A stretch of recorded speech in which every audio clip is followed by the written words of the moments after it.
This Hour Has 22 Minutes is a satirical examination of daily events. Some viewers may not share this sense of humor.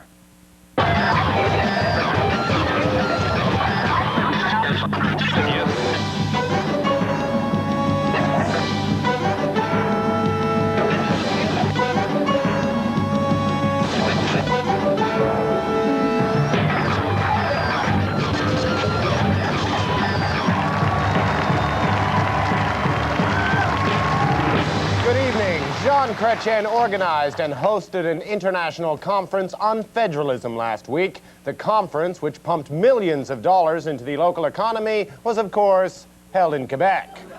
The Chrétien organized summit was a smashing success, attracting such political luminaries as Bob Rae, Joe Clark, and an unidentified British midget, who regaled the crowd by revealing the raunchiest pickup line she had heard so far. I was asked by someone last night, what is the connecting thread of the intergovernmental relations theme? Everyone who cared about federalism was there. Despite the millions of dollars it brought in, Lucien Bouchard denounced the conference and said that federalism had been so bad for his province that Quebec's birth rate has declined 25% in the past 10 years alone. In other words, our plan is working. Last week, Joe Clark and the Progressive Conservatives rejected Reform's bid to create a united alternative party to take on the Liberals in the next federal election. Joe Clark admitted that persuading Canadians to vote for him and the Tories would be difficult, and gave this reason why. Canadians know this party as Canadians know me. Responding to Clark's brush-off, Manning said this. Now, I don't hear an answer here. Then Clark and Manning met to settle the matter once and for all, like Western gentlemen. Last week, Canada's First Lady of the Arts, Adrienne Clarkson, was installed as the country's new Governor-General. A former television personality known for her unpretentious style, Clarkson brought a theatrical flair to the parliamentary pomp. Good evening and welcome to the show. Clarkson, who has long devoted herself to raising Canadian cultural standards, used the occasion to introduce the Ottawa glitterati to her favorite entertainers.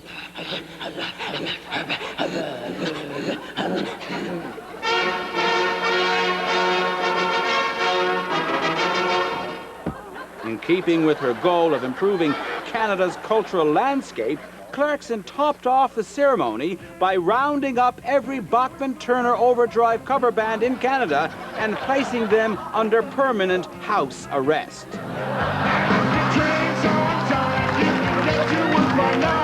Now that she's the Governor-General, Clarkson will be addressed as Madame or Her Excellency. In other words, there will be no change.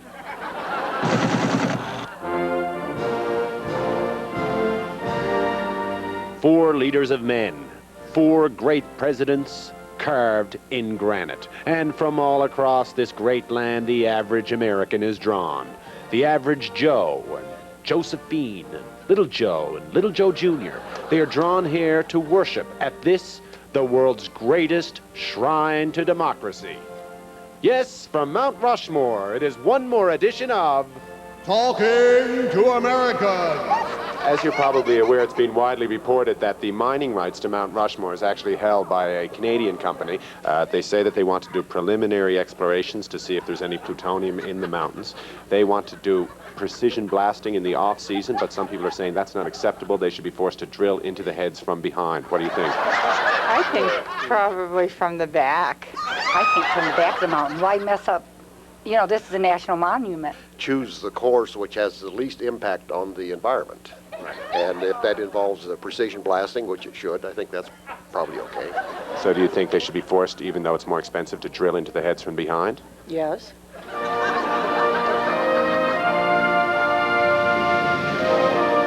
The Canadian government, after many, many years of asking and being turned down, has finally gotten permission from the U.S. government to build an exact replica of Mount Rushmore. And there's also talk of adding, in a phase 2, of 3 extra heads, Taft, Nixon, and Mulroney. What do you think of that? I don't like that at I don't like that at all. No, And not Taft, Nixon, or Mulrooney? No, not particularly Taft. I think FDR should be on there. Right. So you wouldn't mind seeing Mulrooney added on? No. Do you think Taft, Nixon, and Mulrooney are not prime examples of the best American presidents?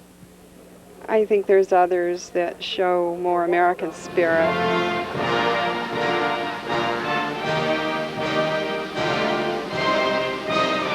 We're doing a story on a mountain in Canada that will be inspired by Mount Rushmore, and it's going to have Canada's most famous Eskimo president on it, and his name was Mulrooney Yuck. Congratulations. Canada on Mount Mulrooney Yuck. Mulrooney Yuck. Congratulations, Canada, on Mount Mulrooney Yuck. Mount Mulrooney Yuck. Hello, Canada. Our Eskimo neighbors to the south. So if Reagan is on the mountain, do you think Reagan is okay? Yeah? They're gonna put him on. Yeah, he was the president. Yeah, he was. They all have their faults, and he was one of them. So. Yeah. And if Reagan's on the mountain, should they have Mulrooney's feet sticking out of the backside?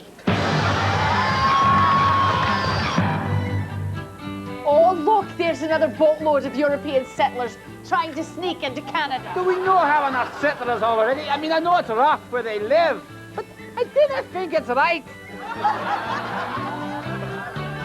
Oh, look, Hub.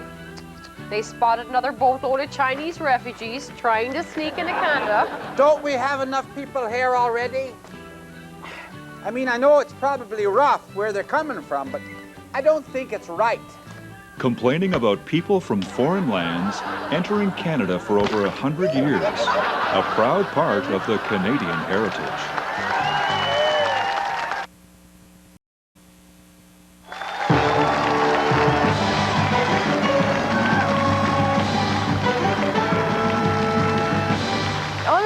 LeBlanc retired as Governor General last week, and on hand for his last official function was 22 Minutes roving reporter Tim McMillan. Hello, Tim. Hello! Tim, can you tell us what the mood was like in Ottawa as Romeo LeBlanc performed his final duty? No! Why is that, Tim? Because I wasn't in Ottawa. I was in Japan. There was a nuclear accident. I was kind of in the plant when it happened, and they're kind of blaming me. But I got the scoop. I got the scoop. I apologized to them, but they made me leave the country because my radiation levels were too high. And according to the Geiger counter they gave me, they're still pretty way up there. Where are you now, Tim? At the Governor General's house. Tim, do you think you really should be around people? I'm fine. I've only been drinking wine. And everybody's here. The cream of Ottawa society. Herb Gray, Don Newman, Elsie Wade. Oh, look. There's Romeo LeBlanc. Say hi, Romeo. You're looking fine, Sherry. Well, I gotta go, Sydney. Mitchell Sharp and Mike Duffy are having a towel fight in the jacuzzi room. It's a boys' night out kind of thing.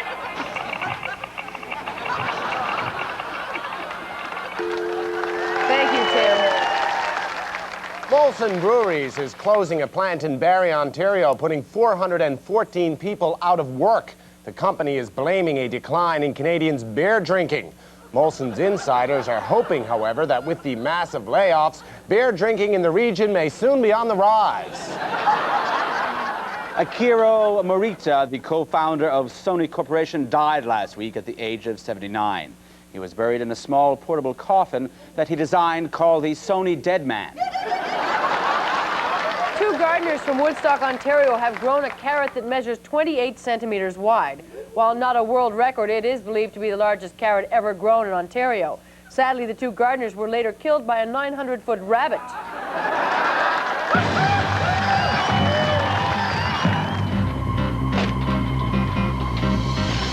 22 Minutes, Newsnet. For a 24-hour Canadian cable news service.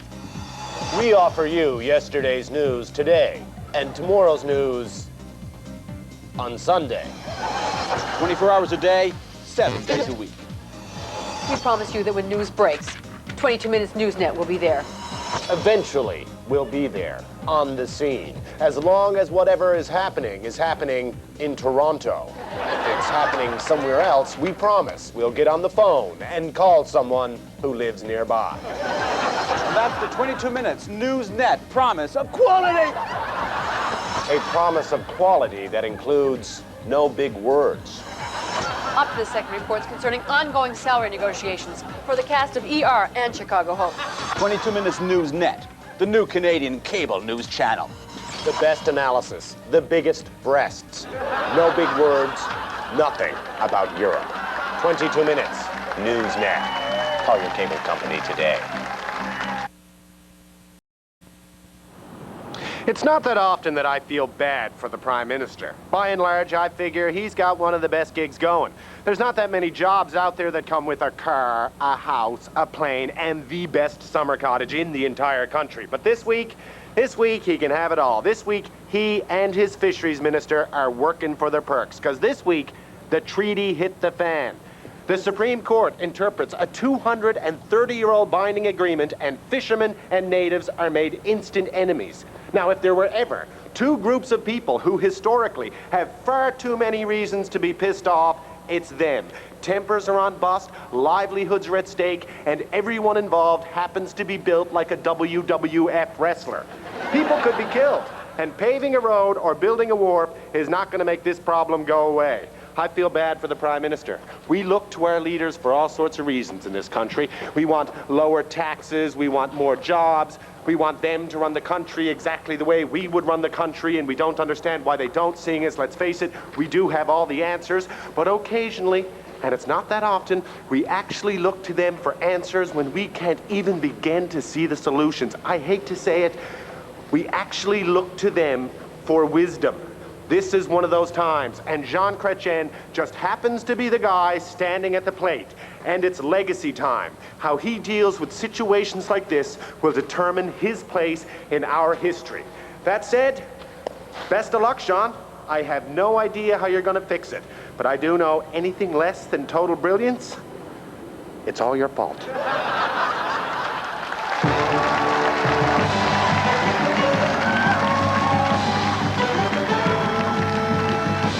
High levels of cancer-causing chemicals have been found in a line of popular Chinese sauces. British health officials have already ordered the removal of Amoy brand oyster sauces from store shelves, while in Canada, a full investigation has begun. Joining us now from a plant in Brampton, Ontario that produces sauces using the chemical is Cam Law. Welcome. How you doing? Why do you use a known carcinogen in your oyster sauce? Makes it salty. Couldn't you just use salt for that? Oh no, too much salt. Bad for you. Well, so is this chemical. Yeah, but also it's a good preservative. The best before date on this baby, April 9, 25. That's a very good preservative. Yeah. But the chemical is a known carcinogen. I don't use very much. There is 3,000 times the recommended amount of the chemical 3-MCPD in the sauce. That's because they recommend such a small amount. Yes, because it's poison. Oh!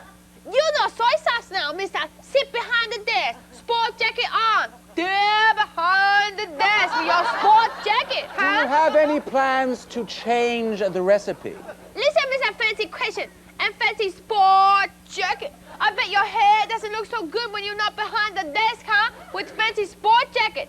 Smell the ginger. I'm not sure why you are so distracted by my jacket, but I assure you it was not chosen to distract you in any way. Can we stick to the subject of the sauce? Fine. Fine. Look, Mr. Fancy Jacket, a lot more goes into my sauce than very strong chemical. Like what? Love. Love. And 3,000 times the recommended amount of some carcinogen. 3,000 times too much love in this sauce. That's what. Thank you for this. No such thing as bad press, huh? Ha ha ha. Smell the ginger. That's good. That's what's in my sauce. Jean Chrétien revealed last week that Aline Chrétien is a very powerful partner in the running of Canada. Chrétien says that he often defers to Aline's advice on national affairs over the advice of his own cabinet. Although he quickly added that if Aline has any leadership aspirations, he will destroy her.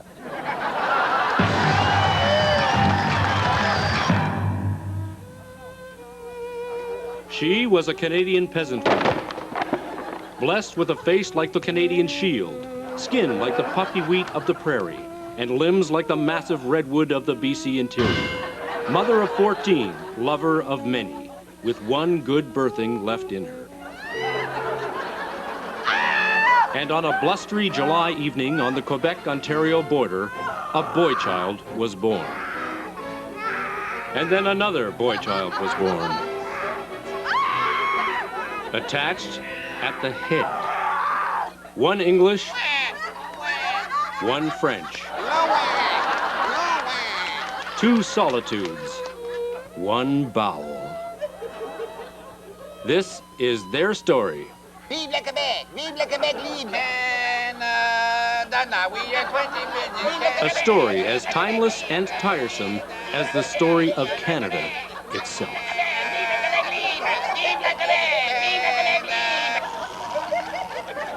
I want to cut myself off.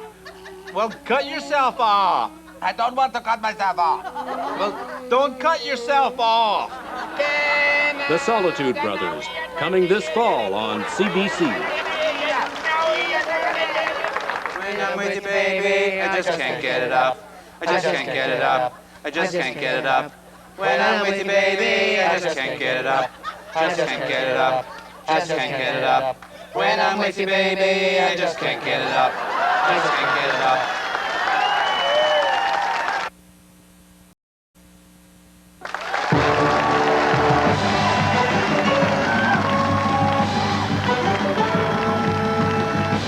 The wealthy owner of two Stradivarius violins plans to take them out of Canada next year and distribute them to American musicians. Finding a Canadian buyer for the $2 million instruments is unlikely, and the two young classical violinists who now play them are preparing to return them. For his take on this story, we go now to a jazz club in Montreal and talk with this hour's new music critic, Red Woody. Hello, Red. Call me Shorty. Shorty? How will losing these violins impact these young musicians? Be cool, man. You look hip. You know how it is sometimes. You're so sick you gotta hawk your axe, man, to get your medicine. You know what I mean, JB. I can dig it. I've been there, man. What? You know, man, don't go square on me now, man. Don't go square. Are you suggesting that these young classical musicians sold the instruments for drug money? I'm just riffing, man. And may I say, you're looking mighty fine tonight, baby. Oh, well, thank you. Let me clarify the story for you. Firstly, the musicians don't own these instruments. That's right, man. That's right. Nobody owns anything. It's all on loan from the big man upstairs, Daddy-o. Yeah. No. These are prized violins worth $2 million each. That's a lot of Charlie. Shorty. Call me Pops, would ya?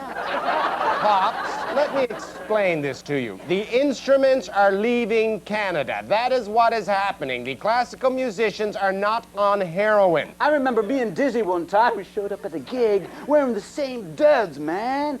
Old Dizzy hired a hooker to seduce me and steal my suit. Get it? I had to play the whole night with a cocktail napkin just to dangle it. I get it. Yeah. We're not getting any new insights into this story from you, are we? I don't think so, Daddy-o. Well, then, do you at least have some advice for these musicians who will no longer be able to play a Stradivarius? Well, Charlie Parker played a plastic saxophone at Massey Hall, man. Sometimes you just got to improvise. You tell them that. Classical cats love to hear you say that. You improvise. Thank you for this, Pops. Could you call me Spats?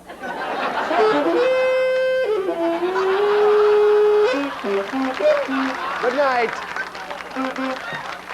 A recent British study has found that 90% of American $1 bills have cocaine residue on them. Scientists came to this conclusion because money talks, but these bills won't shut up. Well, that's the way we saw the world this week. From all of us here at This Hour Has 22 Minutes, I'm Frank McMillan saying to Canadians, don't look at Air Canada becoming a monopoly that forces the price of air travel in Canada through the roof as a bad thing. Look at it as an excuse not to visit your pain-in-the-ass relatives over the holidays. Good night, everybody. Good night.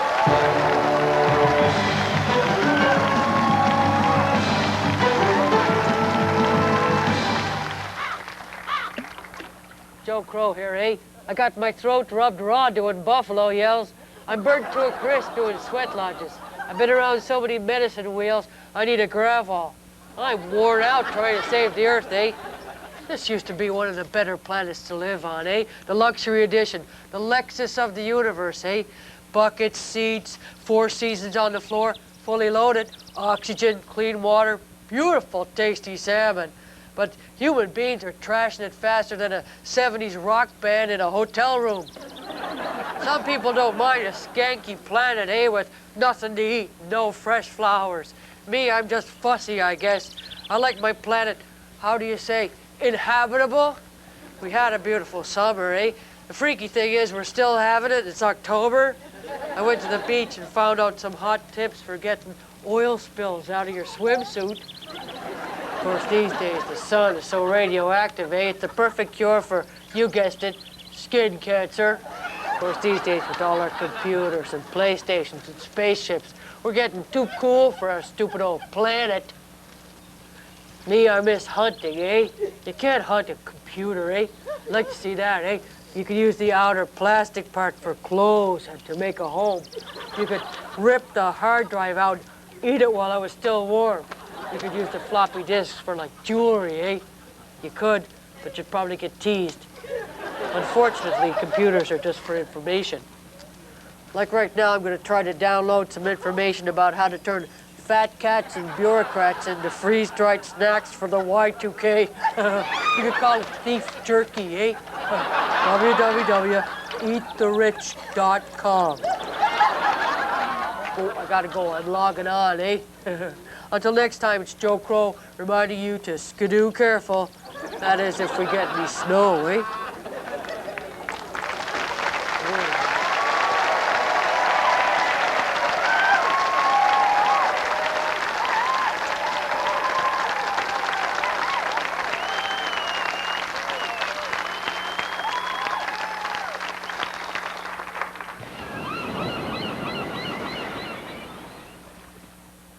Uses